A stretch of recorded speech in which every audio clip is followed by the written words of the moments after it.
예, 푸틴 러시아 대통령이 북한 김정은 국무위원장과 정상회담을 가졌습니다.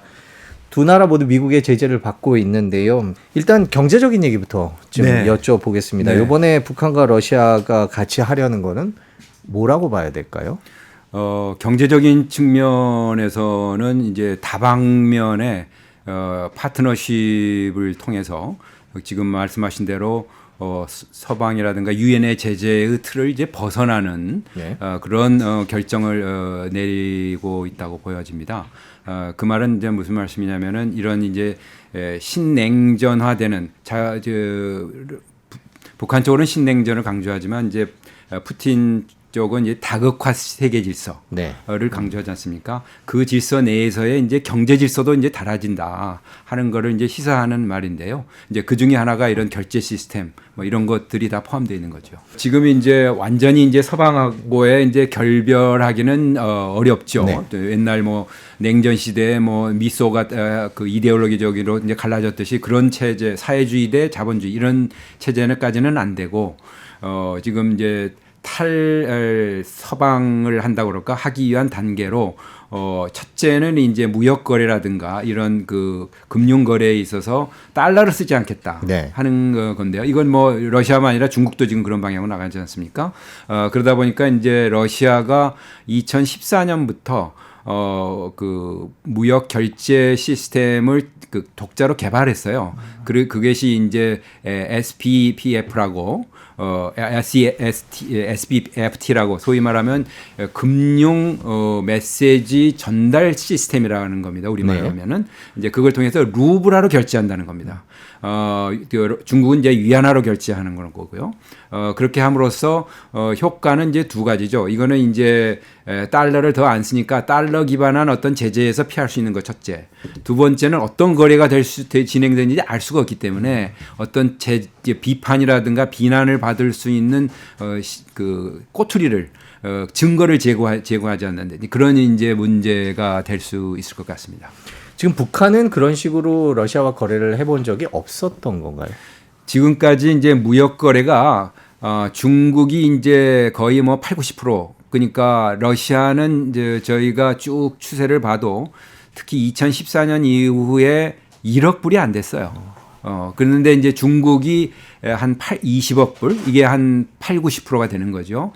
그렇기 때문에 이번 그 푸틴의 이제 방북 정상회담을 통해서 어떤 전략적 협력을 이제 확대한다고 했을 경우에 여러 가지 이제 거래할 수 있는 그런 일들이 많이 벌어질 겁니다.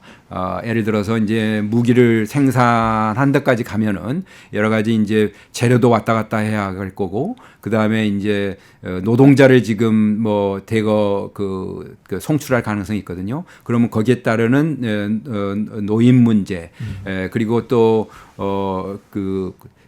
중유라든가 이런 에너지를 공급하고 있으니까 뭐 그런 거 등등 여러 가지 이제 거래가 복잡해지다 보면은 이거를 이제 결제를 루블화로 함으로써 달러의 지장이 없이 그런 거를 이제 시작을 하는 거죠.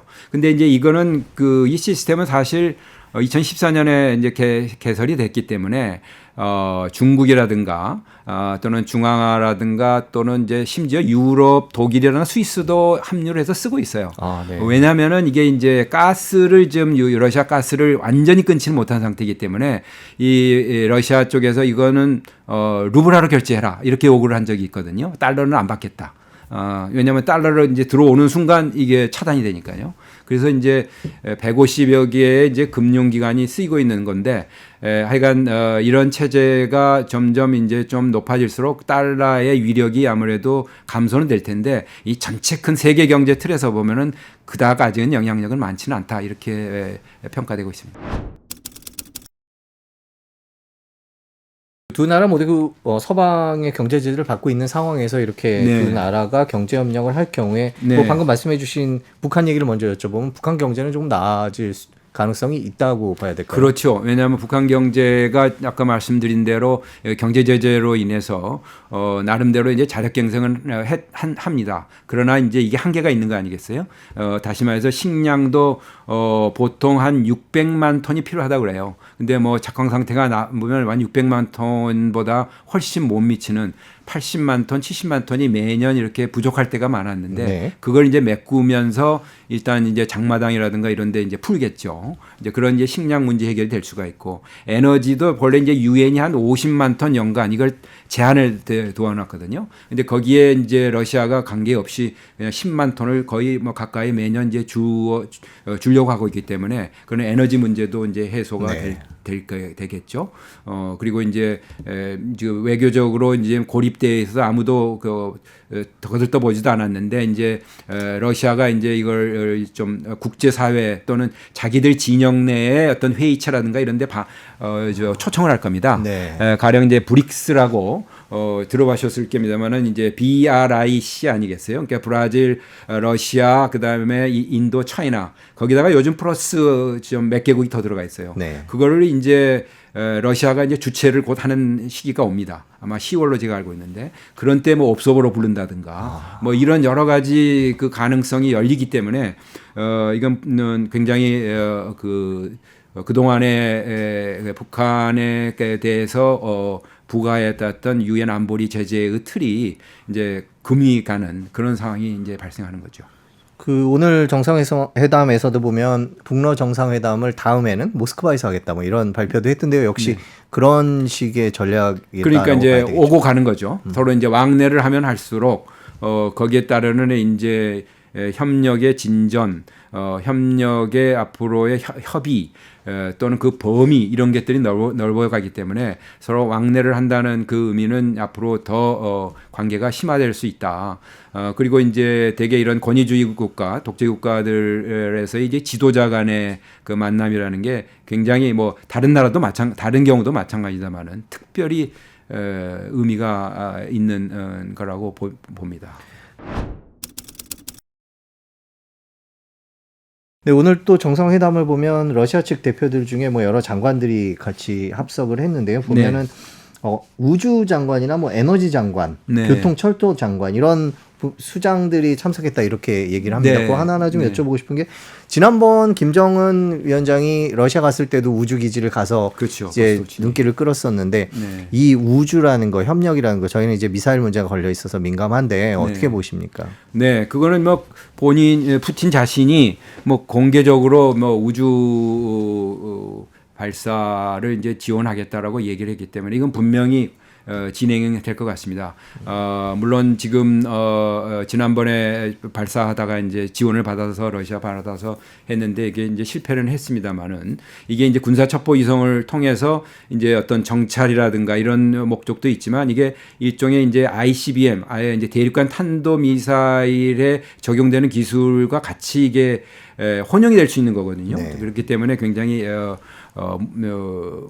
미국이라든가 우리로서는 굉장히 이제 위험스러운 아주 좋지 않은 그런 그 방향의 진전인데 저희가 한번 2002년 4년에 걸쳐서 우리가 나로 네네. 러시아의 몸체를 우주 발사체를 이용해서 3번에 걸쳐서 결국은 이제 성공했는데 2번은 실패하고 그때의 비용이 러시아에 준 거가 한 2억 불이었어요. 전체 5억 불 정도 규모였는데 그런 걸 보면은 이제 러시아가 과연 그에 상응하는 비용이 들 수 있는 우주 발사체의 비용 감당이 북한이 굉장히 어려울 겁니다. 네네. 그래서 어떤 디스카운트를 할 것인지 얼마나 탄약이라든가 이제 무기의 그런 그 가치 이런 것들을 서로 이제 저울질을 하겠죠. 지금 뭐 기름이라든가 주로 이제 석탄을 가지고 이제 거래도 하고 그랬습니다만은 석탄도 지금 제재에 걸려 가지고 네. 수출 못 하지 않습니까? 그러니까 이제 주로 중유라든가 이런 그 비행기에 따른 비행유도 지금 부족한 상태고 뭐 여러 가지 에너지 부분에 있어서도 러시아가 상당히 이제 거의 뭐 염가로 주지 않을까 이런 생각이 들어서 그 에너지 부분도 아마 북한 경제에 굉장히 큰 활력을 줄 것으로 예상이 됩니다. 이제 농업은 이제 북한이 이제 아까 말씀드린 식량이 부족하니까 우선 이제 농산물을 좀 저가로 좀 무상으로든지 뭐 이렇게 제공할 수 있는 부분이 있고 또 다른 부분에 있어서는 이제 이 품종 개량이라든지 이런 여러 가지 수확하는 부분이 될 텐데 그 부분은 이제 북한이 어느 정도 이제 비료를 어떻게 잘 쓰느냐. 네. 이제 러시아가 이제 비료 생산에서 수출하는 나라이기 때문에 네. 그런 부분에 대한 이제 염가 공급 뭐 이런 또는 이제 물상 공급 뭐 이런 것들을 생각해 볼 수 있는 거고요. 관광 부분은 뭐 한 뭐 일주일 정도에 굉장히 뭐 한 몇백 불 정도로 지금 알려져 있어서 이제 문제는 이제 비행로가 이제 얼마나 자주 있겠느냐 하는 문제인데 이 비행선 문제와 더불어서 이제 철도 왕래입니다. 철도 왕래가 이제 북한의 이제 나선 그 항구에서 이제 가는 건데요. 그 철도 연결을 본래는 이제 저희도 남북로 철도를 해가지고 한다고 해가지고 그거를 시도를 했다가 아마 핵 실험 때문에 이제 못한 겁니다만 아마 이게 러시아가 다 돈을 대서 네. 그 철도 연결을 지금 하고 있는 걸로 알고 있어요. 그래서 이제 그거는 이제 여객용보다는 주로 이제 물자, 뭐 지금 말씀드린 대로 뭐 무슨 탄약이라든지 아니면은 뭐 석탄이라든지 뭐 이런 식량이라든지 이런 화물 운송 쪽으로 그런 거가 될 수 있고 만약에 이제 그게 정말 철도의 그 현대화까지 간다면 이건 굉장히 큰 사업이 되겠죠. 근데 그런 협력 자체가 저게 이제 미국 제재와 서방 제재를 받고 있는 상황에서 네네. 뭐 얼마나 효과가 있을지 얼마나 진행이 잘 될지. 네, 맞습니다. 아주 그게 굉장히 중요한 포인트인데요. 왜냐하면 러시아가 2000년에 이제 푸틴이 처음으로 방문할 때 어떻게 이제 합의를 했냐면 본래 이제 소련으로부터 물려받은 채무가 한 100억 불이 있었어요. 네.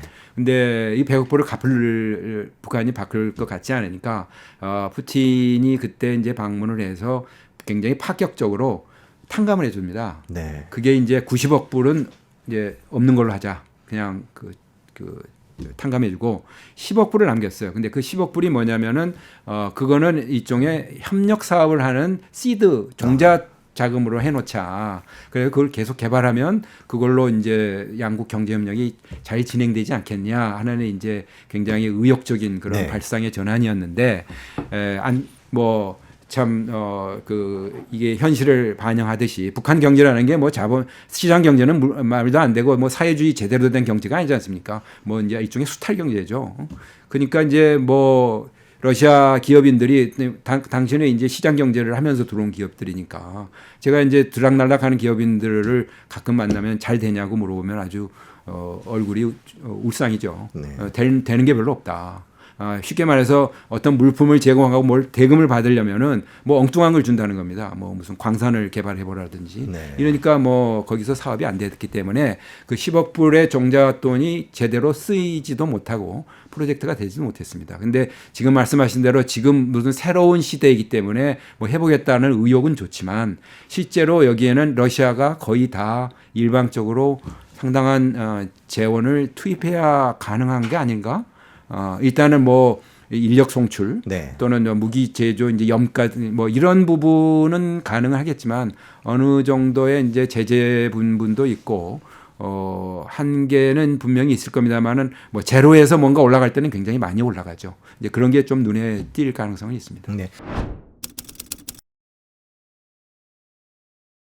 요번에 그 푸틴 대통령 오는 과정에서 이제 그 사진이 이제 막 한두 장씩 들어오고 있는데요. 보면은 북한이 엄청나게 이제 환영 행사들을 크게 준비를 했더라고요. 보니까 네. 그 보시면서 뭐 어떤 생각이 드셨나요? 뭐 그만큼 절실한 건가요?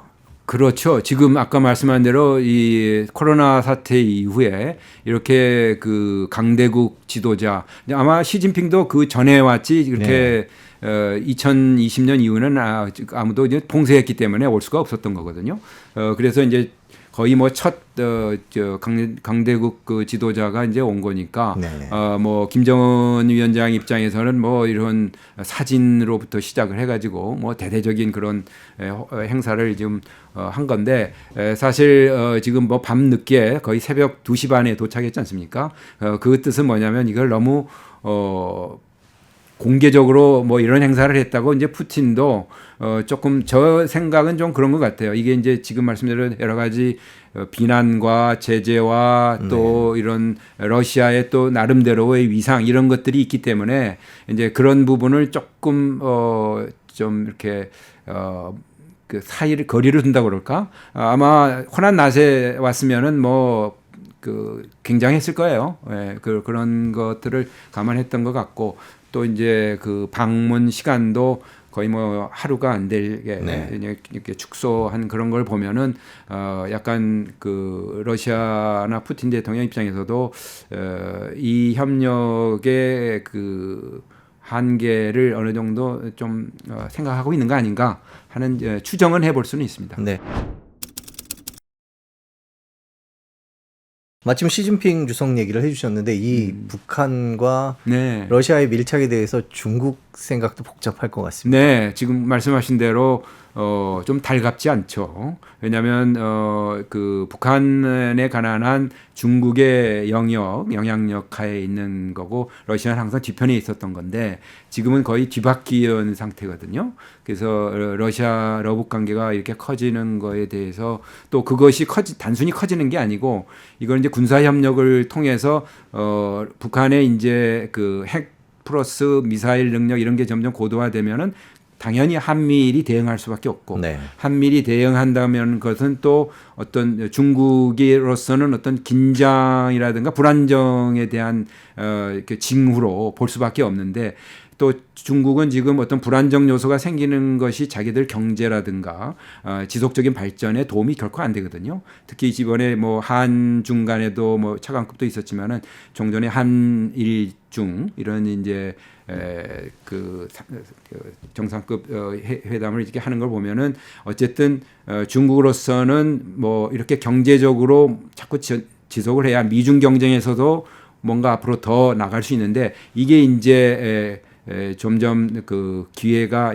동북아에서는 그 동력을 좀 잃어간다. 뭐 우리가 좋아서든가 이게 뭐 한미일이 좋아서가 아니고 중국이 계속 미국을 넘어서려고 하는데 걸림돌이 된다 이런 거죠. 그러니까 결국 뭐 우리로 봐서는 하여간 러북을 뭐 이렇게 좀 걸려놓는데 효과는 있습니다만은 결국은 이제 우리도 중국에 대해서는 어떤 역할도 환영하지만 또 그 속내의 그런 생각도 우리가 좀 잘 보고 대응을 하는 것이 필요한 시기인 것 같습니다. 가장 마음이 복잡한 곳은 우리나라와 더불어 가장 마음이 복잡한 나라는 또 미국일 것 같습니다. 네네. 뭐 두 나라가 제재를 받고 있는 두 나라가 경제적으로 뭐 힘을 모으겠다 이러고 있는데요. 미국의 입장은 어떻게 보십니까? 미국 입장은 뭐 백악관에서도 지금 말했습니다만은 우선은 이게 말로만 지금 이렇게 언론에 나오는 것이기 때문에 정말 그게 어떻게 진행되는지를 보겠다. 이게 허실적인 것이 있다. 이제 이런 것을 이제 첫째를 했고 두 번째는 그렇지만 이게 군사 협력으로 인해서 특히 우크라이나 전쟁에 대한 이제 직접적인 영향을 줄 수 있는 요소이기 때문에 여기는 뭐 제재라든가 뭐 이런 걸로 지금 계속 대응을 하겠다. 한데 이제 제재가 항상 가지고 있는 게 한계가 있기 때문에 좀 이제 이 판을 어떻게 그 우크라이나 전쟁을 빨리 끝내게 하든가 아니면은 이 그 서방의 이제 진열 강화를 좀 간단히 해야 할 텐데 아마 나토 정상회의가 아마 내년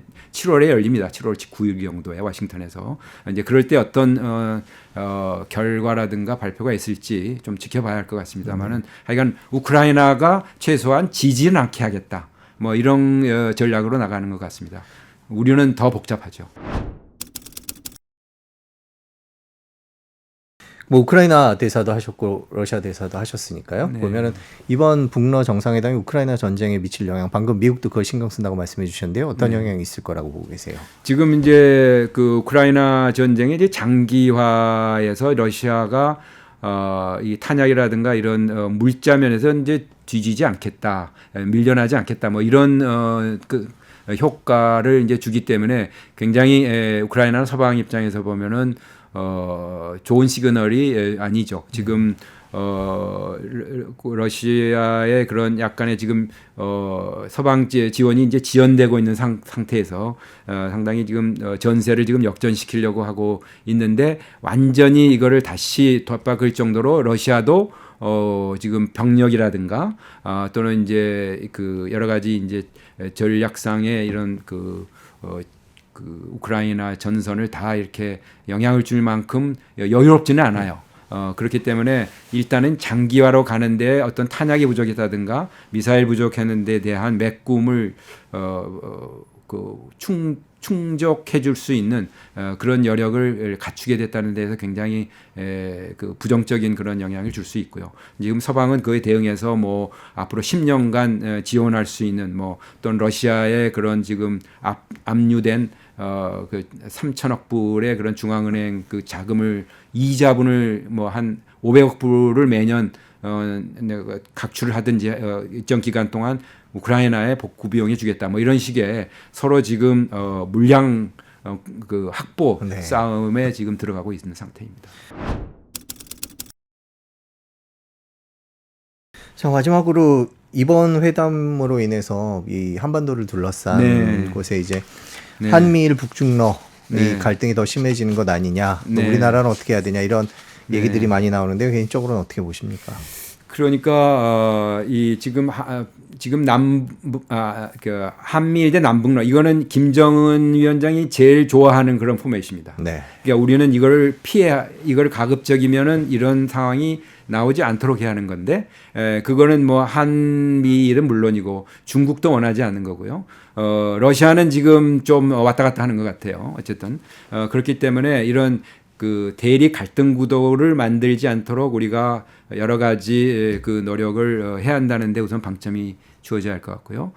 그러한 방향에는 결국 한반도의 긴장이라든가 불안정을 이제 줄여 나가야 한다는 거 아니겠습니까? 위협 문제에 대해서 네. 대응을 할 수 있는 그런 물꼬를 뚫을 수 있는 노력을 해야 하는데 지금 중국하고는 그나마 조금 이렇게 대화도 되고 어느 정도 이해관계가 됩니다만 앞으로 러시아 관리를 좀 더 적극적으로 해야 할 그런 시기로 이제 접어든 것 같습니다. 이제 푸틴 대통령도 자기 기자회견 기자 답변에서도 네. 한국과 그동안 한 20년간 정상 간의 있던 교류를 쭉 해왔는데 지금 이게 또 끊어진 상태거든요. 그래서 지금 뭐 다 완전하게 복귀는 어렵겠지만 부분적이라도 이렇게 개선하는데 할 용의가 있다 하는 메시지를 지금 거의 2번째 보내고 있는데 뭐 이런 데 대해서도 좀 흘려보낼 것이 아니고 좀 신중하게 여러 관련된 나라들과 협력을 해서 협의를 해서 좋은 방안이 나왔으면 좋겠습니다. 네. 자, 북러 정상회담에 관한 얘기들 오늘 들어봤습니다. 오늘 말씀 여기까지 듣겠습니다. 긴 시간 고맙습니다. 네, 감사합니다.